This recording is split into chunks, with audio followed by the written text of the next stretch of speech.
porque eu acho que essa matéria dialoga com o tema que nós estamos discutindo em plenário hoje, né, essa semana, que é o Código Eleitoral, e, portanto, estamos dialogando sobre direito político, né? Assim como os conscritos até hoje, cabe o soldado, ainda que não conscritos, já estabilizados, até a Constituição de 88 não podiam votar. Então, tivemos um grande avanço no direito à cidadania, no exercício dos direitos políticos dos cabos soldados com a Constituição de 88, que lhes assegurar o direito de votar e de ser votado, né? Depois nós tivemos um grande problema advindo das urnas eletrônicas, que é o voto em trânsito, e que nós conseguimos resolver em 2015, quando houve a revisão da legislação eleitoral aqui nessa casa. Nós tínhamos um projeto que foi acatado como emenda e que estabeleceu as condições para que os militares pudessem votar em trânsito. E eu faço esse registro, inclusive, para agradecer a relatora Margarete Coelho, porque no projeto original do PLP 112 estava sendo desprezado esta regulamentação, e na construção que a deputada Margarete fez com todos nós, inclusive participei dessa reunião lá na bancada do PSL, ela admitiu, compreendeu e resgatou o texto do Código Eleitoral em vigência para continuar garantindo o voto em trânsito para os militares federais, militares estaduais e também para os demais policiais. Então, esse direito de votar que se propõe a partir dessa PEC, mantido o texto que a relatora apresentou no plenário para o voto em trânsito, já resolve também nas mesmas condições para os conscritos. Portanto, nós estamos falando de direito político.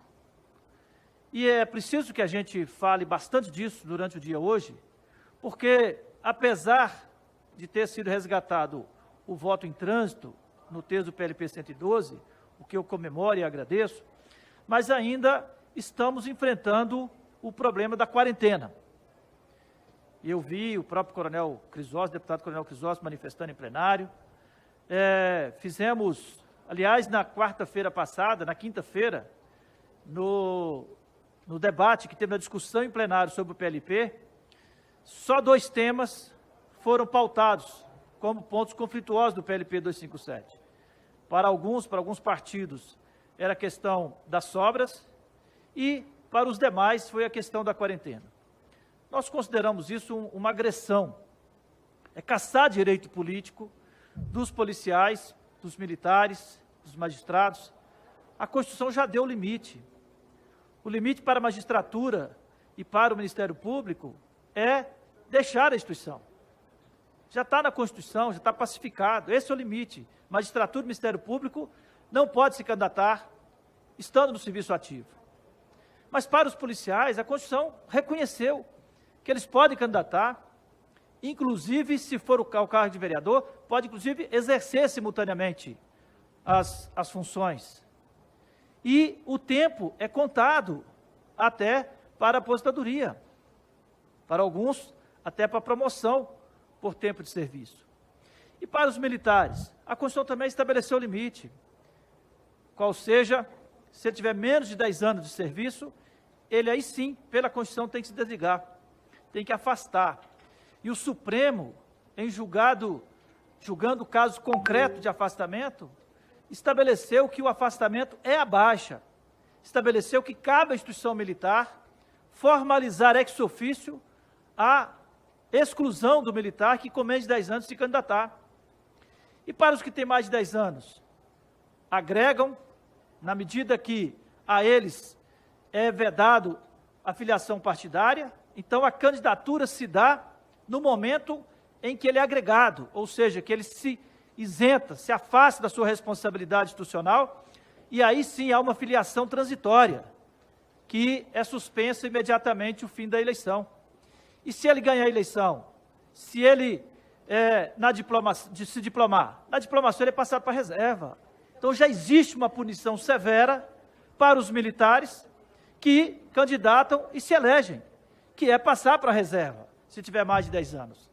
Portanto, nós aproveitamos esta discussão da PEC, que trata de direitos políticos, para mais uma vez fazer esse apelo, para que nós possamos, no PLP 112, ficar no limite daquilo que a Constituição já estabeleceu, como parâmetros para elegibilidade. E eu trago aqui, só para finalizar... Só para concluir, então, deputado. Para concluir, que a senhora foi gentil comigo, mas trazer aqui uma preocupação apresentado pelo Exército sobre essa PEC, porque nós temos a situação dos conscritos, que são obrigatórios e estão basicamente no serviço médico, e que, portanto, pode ter mais de 10 anos de serviço, e que, portanto, a sua elegibilidade, o seu direito de votar também corresponde ao direito de ser votado, o que poderia gerar uma saída, né, para esses médicos que estão lá cumprindo uma obrigação de candidatar como porta de saída do serviço obrigatório. Mas eu entendo que é uma preocupação de mérito importante, que deve ser enfrentada na comissão especial, que, portanto, até pelo estágio que está o debate e a construção da PEC aqui, não daria mais tempo para rever esse texto, mas que é um tema a ser enfrentado na comissão especial. Minha posição é pelo sim, aprovando a PEC, a admissibilidade dessa PEC.